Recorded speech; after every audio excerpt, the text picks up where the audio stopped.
इस राज्य का नाम है बल्लवीपुर। ये बहुत खूबसूरत राज्य है। इस राज्य का प्रतिष्ठाता थे महाराजा कनकसेन। अभी उस वंश का आखिरी राजा राज कर रहे हैं। इस राज्य की सीमा में है एक सूर्य मंदिर। मंदिर की पुजारन सुभागा हर रोज सूर्य देव की मूर्ति की पूजा करती है। उनकी 2 संतान हैं, गायब और गायबी। गायब की ताकत के सामने उसके उम्र के हर बच्चे हार मान जाते हैं। वो बहुत ही होनहार और तेजस्वी है, पर गायबी उस जैसा नहीं। वो बहुत ही शांत और सुशीला। वो माँ के साथ पूजा में हाथ बटाती। तो चलो हम देखते हैं गायब और गायबी इस वक्त क्या कर रहे हैं। माँ, हर रोज ये फल और दूध खाना अच्छा नहीं लगता। मुझे बाकी लड़कों की तरह पुलाव मिठाई अच्छा खाना क्यों नहीं देती? हम इस मंदिर की पुजारी हैं। वो सब खाना हम कहाँ से लाएंगे बेटा? सूर्य देव के आशीर्वाद से जितना मिलता है उसी से खुश रहना चाहिए। भैया, अभी तुम पाठशाला में जाओ। हमें पूजा के बहुत सारे काम करने हैं।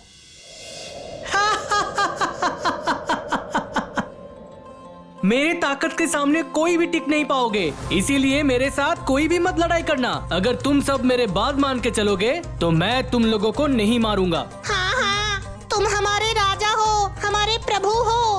हम आज से तुम्हारा हर बात मानेंगे। तुम जो बोलोगे हम वही करेंगे। तो फिर जाओ, मेरे लिए एक सिंहासन बना के लाओ। राजा सिंहासन के बिना बैठेगा कैसे?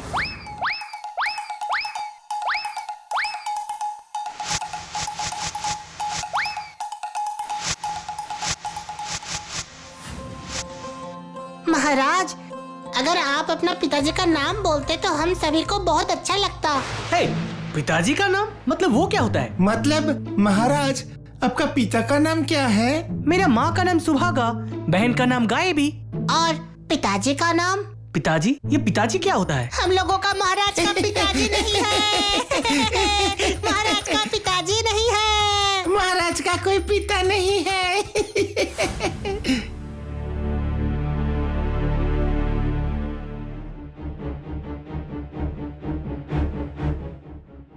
माँ, मेरे पिताजी कहाँ हैं और उनका नाम क्या है? अभी तुम शांत हो जाओ। मेरे पूजा हो जाने के बाद बात करेंगे। मुझे कुछ नहीं सुनना। पहले बताइए मेरे पिताजी कहाँ हैं, वो कौन है? माँ ने बताया ना, पूजा होने के बाद इस बारे में बात करेंगे। तब तक के लिए तुम चुप रहो ना भैया। पूजा अभी करवाता हूँ पूजा। हाँ, ये तुमने क्या किया? सूर्य देव की मूर्ति को तुमने तोड़ दिया। ये बहुत बड़ा पाप है। वो पाप पुण्य की बात आप अपने पास रखिए माँ। अगर मुझे अपनी पिताजी का नाम नहीं पता चला तो ये मंदिर मैं तोड़ दूंगा, सब कुछ नष्ट कर दूंगा। भैया, तुम शांत हो जाओ। ऐसा क्यों कर रहे हो? हमारी माँ को क्यों तकलीफ दे रहे हो? जो कर रहा हूँ अच्छा कर रहा हूँ। मेरे मन में आग जल रहा है।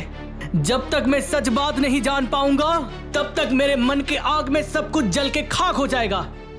तो फिर क्या सब लोग ठीक ही बोलते हैं? मेरा कोई पिताजी नहीं है? क्या मेरा परिवार का कोई भी पहचान नहीं है? नहीं नहीं नहीं, ठीक है तो सुनो, तुम दोनों ही बहुत ही ऊंचे खानदान से हो। आज तुम दोनों को मैं सब बताऊंगी, सब। मैं कैसे यहाँ आई, तुम दोनों मुझे कैसे मिले, सब बताऊंगी मैं एक दिन में।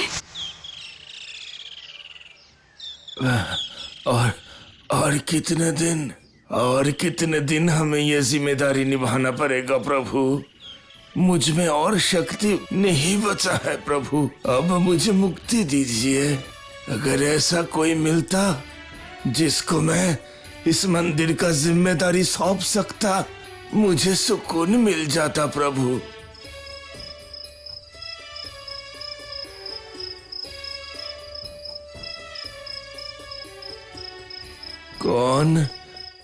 कौन है उधर? कौन खड़ा है वहाँ? सामने आओ। जी, मेरा नाम सुभागा। मैं बहुत दुखी हूँ। मेरे पिता एक गरीब ब्राह्मण हैं। मेरी शादी के बाद वो गुजर गए। शादी के बाद मेरे पति भी गुजर गए, इसीलिए ससुराल से मुझे निकाल दिया गया। सड़क पर चलते चलते मैं आज यहाँ आके पहुँची। मेरे पास जाने के लिए और कोई जगह नहीं है पिता। अगर आप कृपा करके अपने चरणों में मुझे स्थान दे तो इस अभागन की बहुत उपकार होगी, नहीं तो खुदकुशी करने के अलावा मेरे पास कोई रास्ता नहीं बचेगा।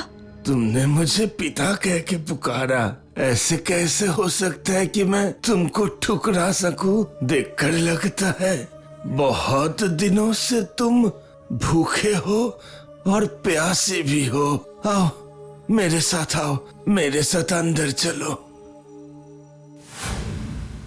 तुम इस मंदिर का कामकाज कर पाओगी ना बेटी? आप मुझे सिखा दीजिए, मैं जरूर कर पाऊंगी। अच्छा, तो फिर कल से ही तुम्हारा शिक्षा शुरू होगी।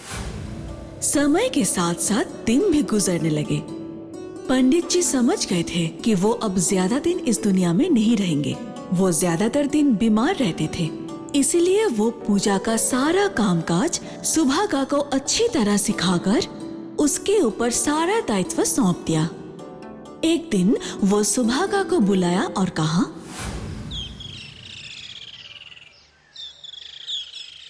तुम्हें मैं आज एक जरूरी बात कहना चाहता हूँ। क्या पिता? मंदिर का सारी जिम्मेदारियां तुम बहुत अच्छी तरह निभा रही हो और इसीलिए मैंने ये तय किया है कि इस मंदिर का सबसे बड़ा जिम्मेदारी मैं तुमको ही सौंपूंगा।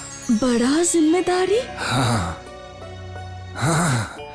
हम सबका आराध्य सूर्यदेव का मंत्र आज मैं तुम्हें सिखाना चाहता हूँ। ये मंत्र एक बार जप करने से सूर्यदेव जैसे प्रसन्न होता है, ठीक वैसे ही दूसरे बार जप करने से वो उतना ही रुष्ट हो जाते हैं और मौत अनिवार्य है। आज मैं वो मंत्र तुमको सिखा के जाना चाहता हूँ।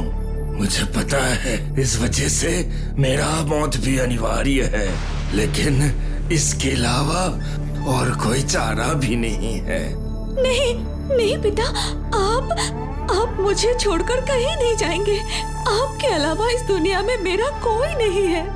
प्रकृति का नियम के सामने हम सब लाचार हैं और इसलिए हम सभी को एक न एक दिन चले जाना ही पड़ता है।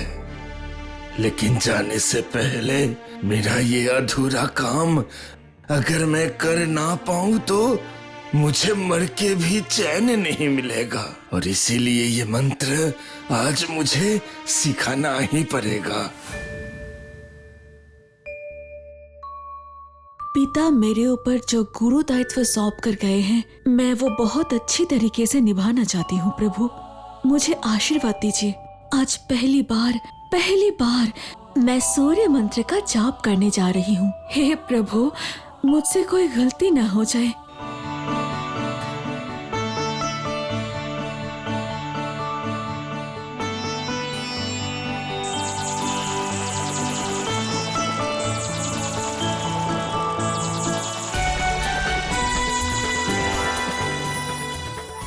हे प्रभु, अगर मुझसे कोई भूल हो गई हो तो मुझे क्षमा कीजिएगा। डरो मत, मैं तुम्हारी भक्ति और श्रद्धा से बहुत प्रसन्न हूँ। मांगो तुम्हें क्या वरदान चाहिए? प्रभु, इस संसार में मेरा और कोई नहीं है, इसीलिए मैं एक तेजस्वी पुत्र और एक सुशील कन्या चाहती हूँ। तथास्तु, तुम्हारी मनोकामना पूरी हो। तथास्तु।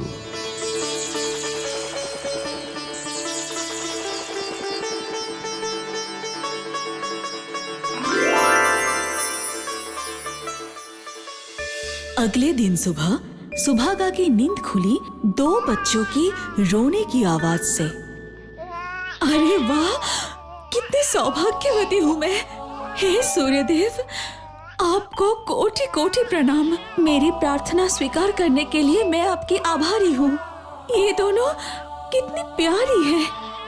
आज से मेरे पुत्र संतान का नाम होगा गायब और मेरा कन्या का नाम होगा गायबी। तो फिर माँ, हमारे पिताजी सूर्यदेव हैं। इस सवाल का जवाब स्वयं सूर्यदेव देंगे। मैं आज दूसरी बार सूर्य मंत्र का जाप करूंगी, लेकिन उसके बाद मैं और जीवित नहीं रहूंगी। इसीलिए मुझे वचन दो गायब, मेरे जाने के बाद तुम ये मंदिर और तुम्हारे बहन की सारा दायित्व बहुत अच्छी तरीके से निभाओगे। नहीं माँ, तुम हमें छोड़कर कहीं नहीं जाओगी। नहीं, आज मैं दूसरी बार सूर्य मंत्र का जाप करूंगी। ये मंत्र जाप पूरा होने के बाद तुम्हारे पिता यहाँ आएंगे, लेकिन मैं और जीवित नहीं रहूंगी। नहीं नहीं माँ, नहीं माँ, ऐसा मत करो, ऐसा मत करो माँ।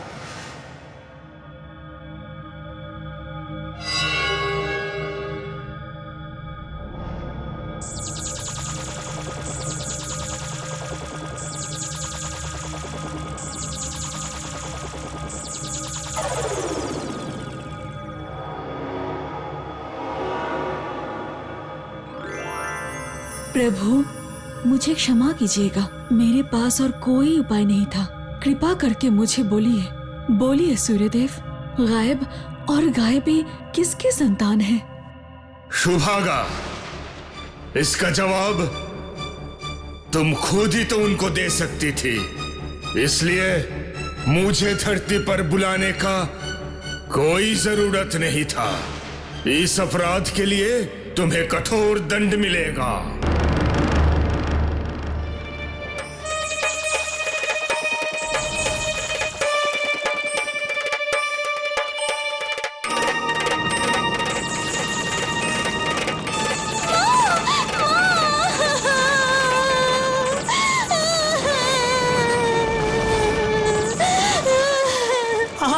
आपने मेरे माँ को क्यों मार डाला? मैं भी आपको मार डालूंगा।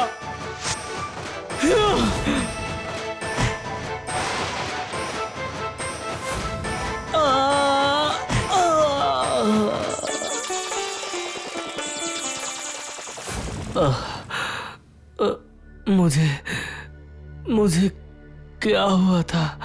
सूर्यदेव कहाँ है बहन? सूर्यदेव चले गए और उन्होंने बताया कि हम लोग उन्हीं के संतान हैं और मूर्ति के इस टुकड़े को वो देकर गए हैं और कहा ये हमारे आदित्य शिला है। इस शिला से तुम जिसे भी मारोगे उसकी मौत निश्चित है और उन्होंने तुम्हें नया नाम दिया है, शिलादित्य।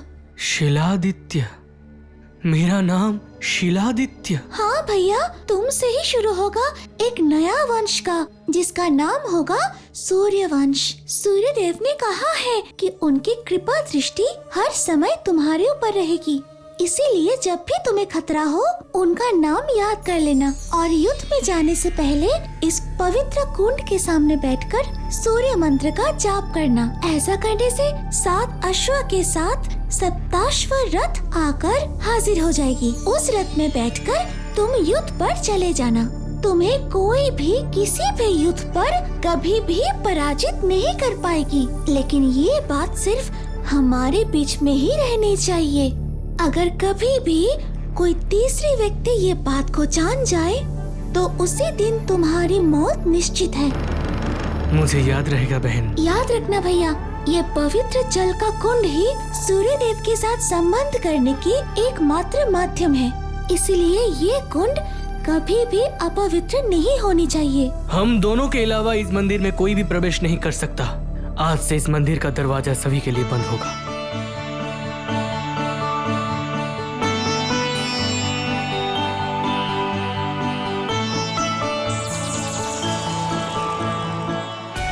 मैं आ रहा हूँ बहन। समस्त राज्य जय करके मैं बड़ा राजा बन के तुझे ले जाऊंगा बहन। जब तक मैं न लौटूं तू इस मंदिर पे रहना, कहीं मत जाना। मैं लौट आऊंगा, मेरा इंतजार करना। ठीक है भैया, मैं तुम्हारा इंतजार करूंगी।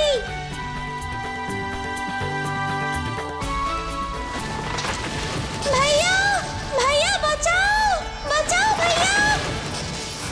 इंसान शोहरत और क्षमता के मोह में सब कुछ भूल जाता है। गायब के साथ भी ऐसा ही हुआ, वो सब कुछ भूल चुका था। सप्ताश्व रथ पे चढ़कर एक के बाद एक राज्य आक्रमण करने लगा, उससे पराजित होकर अपने सर झुकाने लगे। ऐसे करके वो एक शक्तिशाली महाराज बन गया। उसके बाद बल्लभपुर के राजा को आदित्य शिला से हत्या करके बल्लभपुर के राज सिंहासन पर बैठ गया। जन्म हुआ एक विराट सूर्यवंश का। उसके बाद उनका विवाह हुआ चंद्रावती नगर की राजकन्या पुष्पवती के साथ। इसी के साथ गुजर जाता है 20 साल। लेकिन अचानक एक दिन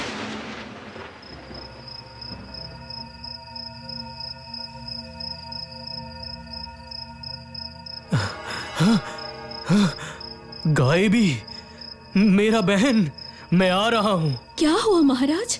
मैं इतना दिन नाम शोहरत के लिए मेरे एकमात्र बहन गायबी के बारे में भूल गया था रानी। मुझे जाना ही पड़ेगा, मुझे अभी जाना पड़ेगा मेरे बहन के पास। रानी कल सुबह ही मुझे निकलना होगा। अच्छा, हाँ, वो रहा मंदिर का दरवाजा।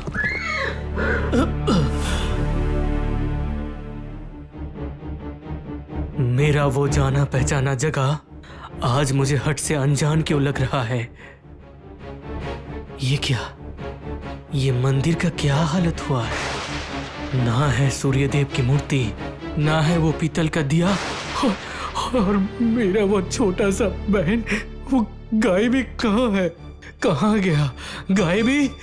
गायबी, गायबी, गायबी! मैं माँ को वचन दिया था कि मैं मेरा बहन और इस मंदिर का ध्यान रखूंगा।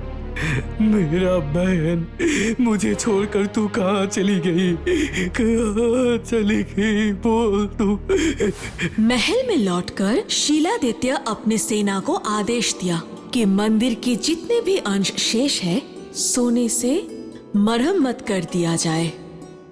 आदेशानुसार वो सूर्य मंदिर सोने का बना दिया गया। वहां और कोई भी मूर्ति का स्थापन नहीं हुआ। सिर्फ सूर्य कुंड को श्वेत पत्थर का बना दिया गया। शीलादित्य के आदेशानुसार वहां और कोई भी दूसरे व्यक्ति का प्रवेश निषिद्ध माना जाता। जब भी कोई युद्ध पर जाना हो, शीलादित्य एकांत में मन से सूर्य कुंड के सामने बैठकर सूर्य देव की आराधना करने लगा और सप्ताश्व रथ में बैठकर हर युद्ध में विजयी होकर लौटने लगा। अचानक एक दिन शाम को, आज मेरे पास सब कुछ है।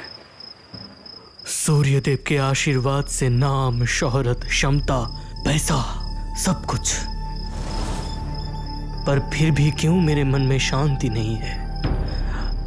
आज कितना दिन हो गया मैंने मेरे माँ को खोया है। मेरा वो छोटी सी बहन, ना जाने वो मुझे छोड़ के कहाँ चली गई, पता नहीं। और ये लड़ाई करने का मन नहीं करता। महाराज, महाराज, बहुत बुरी खबर है। अभी अभी गुप्तचरों ने खबर दिया है कि सिंधु नद का सामने पारद कह के एक जंगली प्रजाति का दल हम लोगों का बल्लभीपुर आक्रमण करना चाहता है। क्या?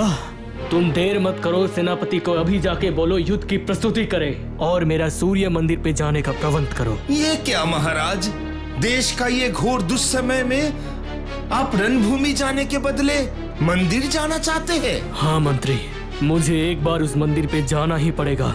इतने दिन एक बात मैं आप सभी से छुपाया हूँ, पर मंत्री तुम मेरे इतने दिन के करीबी दोस्त हो, इसीलिए मैं ये गुप्त बातें तुम्हें बोल रहा हूँ मंत्री। कौन सी बात महाराज? मैं हर बार युद्ध से पहले उस मंदिर पे जाता हूँ, ये तुमने ध्यान दिया होगा। हाँ महाराज। उस मंदिर में है एक पवित्र सूर्य कुंड। वहाँ पे बैठ के मैं सूर्य मंत्र जपता हूँ। सूर्य देव के आशीर्वाद से उस कुंड से निकलता है एक 7 अश्व रथ। उस रथ में बैठ के मैं जो भी युद्ध में जाऊं, विजय अनिवार्य है। आज तक ये बात कोई नहीं जानता था, आज पहली बार तुम्हें पता चला मंत्री। मैं आशा करता हूँ तुम मेरा विश्वास नहीं तोड़ोगे। आप निश्चिंत रहिए महाराज, मेरे सिवा ये बात और किसी को पता नहीं चलेगा। आप तैयार हो जाइए महाराज, मैं अभी आपका सूर्य मंदिर जाने का इंतजाम करता हूँ।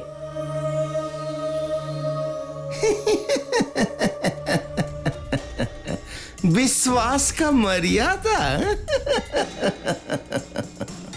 नहीं दूंगा, नहीं दूंगा।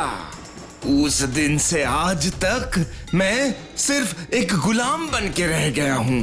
क्या मिला, क्या मिला मुझे? अब मेरा बारी। मैं अभी जाकर उस जंगली प्रजाति को यह जानकारी देकर आता हूं। उस पवित्र कुंड को अपवित्र बनाना है और फिर सारा खेल खत्म।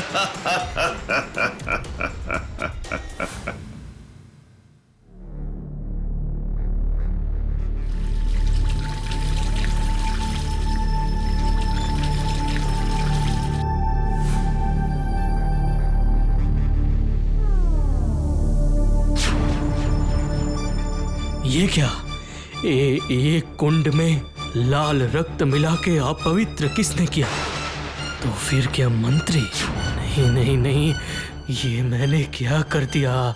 मेरा बहन गाय भी बार बार मुझे मना की थी कि इस मंदिर के बारे में मैं किसी को ना बताऊं, ये पवित्र कुंड के बारे में किसी को ना बताऊं। हे सूर्यदेव, सूर्यदेव, सूर्यदेव, आप मुझे माफ कर दीजिए। अब मैं क्या करूं? मेरा मार्गदर्शन कीजिए प्रभु, मार्गदर्शन कीजिए।